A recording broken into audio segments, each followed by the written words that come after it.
We want the exciting things that we see in sci-fi, in like sci-fi movies, books. We want that to come true one day. T-minus 3, 2, 1, 0, ignition.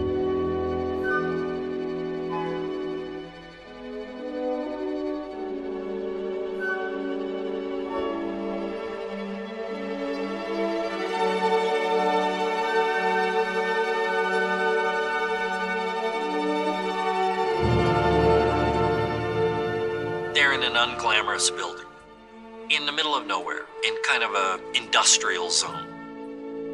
But when you walk into the doors and all of a sudden you see they're making these pristine, gorgeous rockets, it feels like you've walked into a factory on another planet.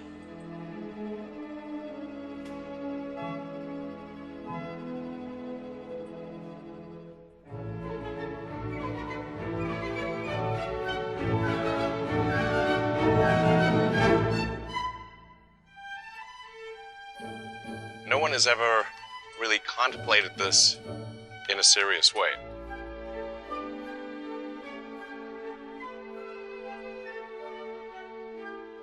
In the beginning, we thought, this is so crazy. What are we doing trying to come up with something like this? And then over time, we're like, yeah, it can definitely be done. And now we're just kind of arguing over the details.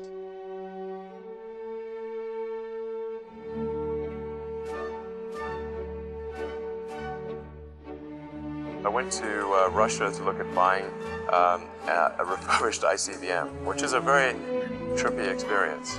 It was very bizarre. And when I tell people that, they're like, what? I went to Russia 3 times to look at buying a refurbished ICBM. Because that was the best deal. And I can tell you it was very weird going there in late 2001, 2002, going to the Russian rocket forces and saying, I'd like to buy 2 of your biggest rockets, but you can keep the nuke. Musk made 3 trips to Russia trying to buy an intercontinental ballistic missile called the Dnieper. Turns out the Dnieper was so expensive his idea never flew. So Musk decided that the only way to get an affordable rocket was to build it himself, and he started SpaceX. The odds of me coming into the rocket business, not knowing anything about rockets, not having ever built anything, I mean, I would have to be insane if I thought the odds were in my favor. How did you get the expertise to be the chief technology officer of a rocket ship company? Well, I do have a physics background. That's helpful as a foundation. And then I read a lot of books and talked to a lot of smart people. You're self-taught? Yeah. Well, self-taught, yes, meaning I don't have an aerospace degree. Metal comes in one end of this factory. Yeah. Spaceships come out the other. Yes. You know, there are American heroes who don't like this idea. Neil Armstrong, Gene Cernan have both testified against commercial spaceflight in the way that you're developing it. Those guys are, yeah. You know, those guys are heroes of mine, so it's really tough. They inspired you to do this, didn't they? Yes. And to see them casting stones in your direction. It's difficult. But you know, like, creating a company is almost like having a child. So it's sort of like, how do you say your child should not have food?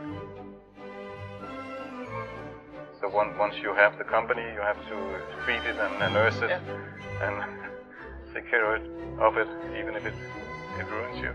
Yeah. In 2008, the rocket company is not going well. You've had 3 failures. Right. The car company is hemorrhaging money. Yeah. And the American economy has tanked in the worst recession since the Great Depression. Right. What was that year like for you? And I'm getting divorced, by the way, to add to that. That was definitely the worst year of my life. But at the age of 37, he hit rock bottom. His first rockets failed to reach orbit. End of 2008. How did you get through that period of crisis? Yeah. Can we just break for a second? Sure, of course. I remember waking up the Sunday before Christmas in 2008 and thinking to myself, man, I never thought I was someone who could ever be capable of a nervous breakdown. But I felt this was the closest I've ever come. Because it seemed pretty dark. We were running on fumes at that point. We had virtually no money. So a fourth failure. A fourth failure would have been absolutely game over. Done. SpaceX bankrupt. Yeah, it's bad enough to have 3 strikes. Having 4 strikes, it's really kaput. Flight 4 was flawless. In Musk's world, it lit the darkness. Stage separation.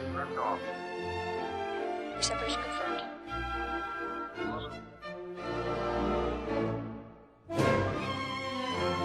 NASA called and told us that we'd won a $1.5 billion contract. And I couldn't even hold the phone. It's like, I just blurted out, I love you guys. They saved you. Yeah, they did. Only 4 entities have launched a space capsule into orbit and successfully brought it back. The United States, Russia, China, and Elon Musk. But when critics say you can't do this, your answer to them is, we've done it. This is bad.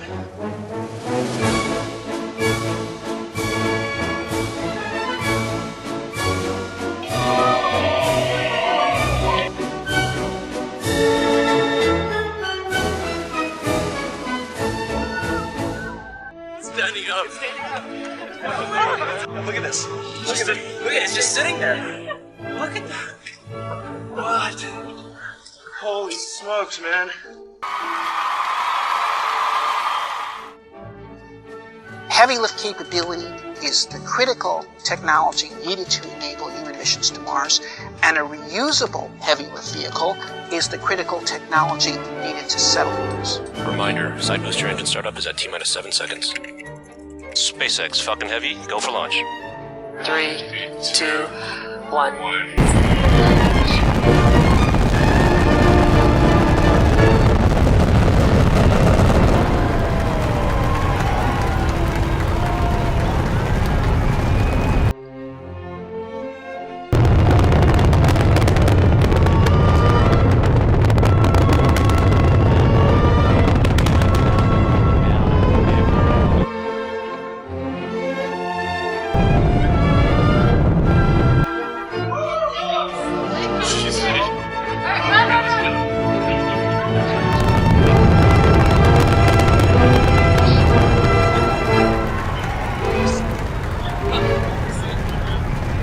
Successful separation!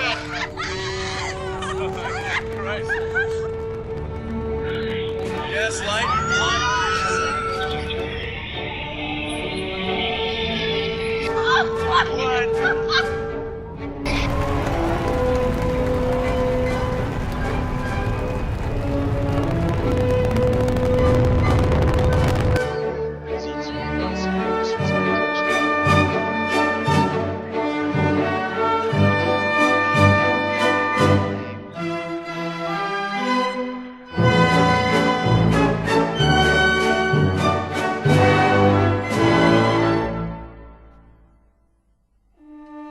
Bob, Doug, on behalf of the entire SpaceX team, it's been a huge honor to help you get ready for today's historic mission.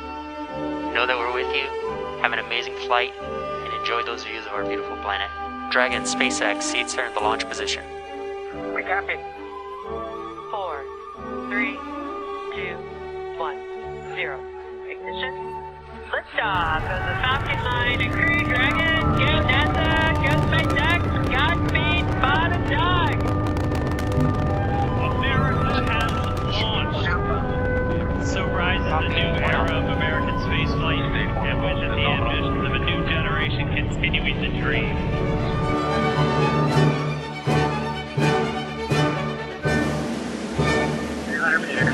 We are brace for splashdown.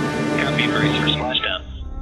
T-minus 10, 9, 8, 7, 6, 5, 4, 3, 2, 1.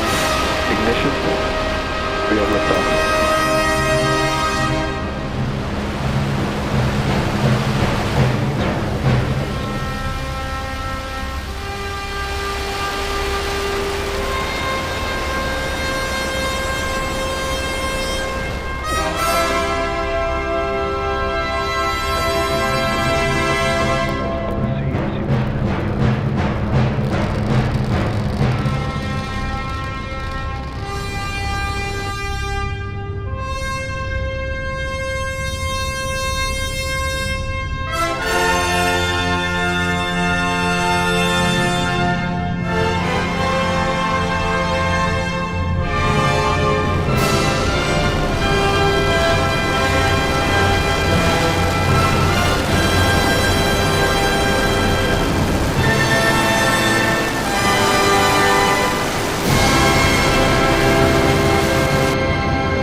We've had a successful soft touchdown on the landing pad. Test flight of Starship 10.